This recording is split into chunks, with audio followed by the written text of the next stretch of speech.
kaç tane hem okumuş hem de müzik yapan sanatçı tanırsınız? Eminim ki tanırsınız. Ama kaç tane, 4 tane üniversite bitirmiş ve iyi müzik yapan sanatçı tanırsınız? Ben tanımıyordum. Bugün sizi tanıştırıyorum.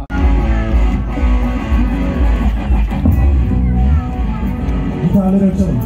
Benimkini açalım.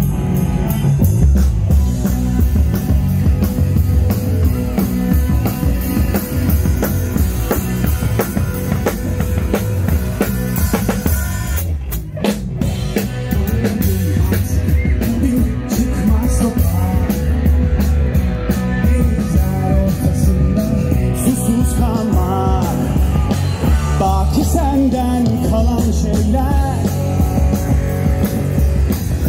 senin gibi yok hükmünde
çıkmaz kokun gönlümden sana gel merteman gitti söktü üstümden hıncını al esintiden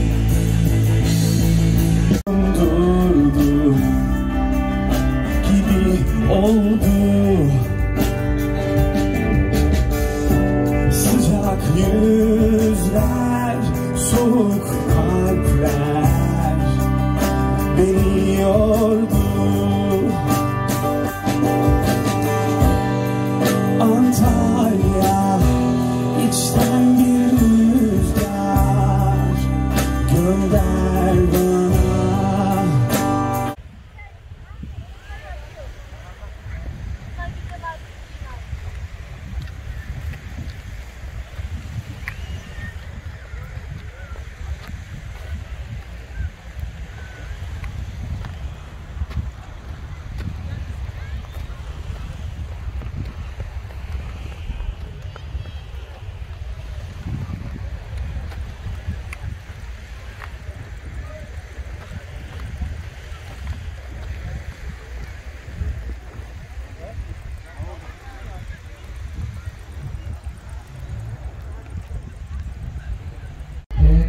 Ekipten bahsetmek geliyor.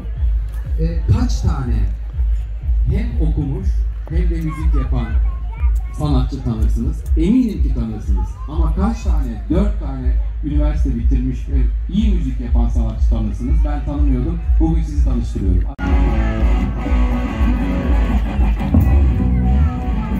Gitarları açalım. Benimkini açalım.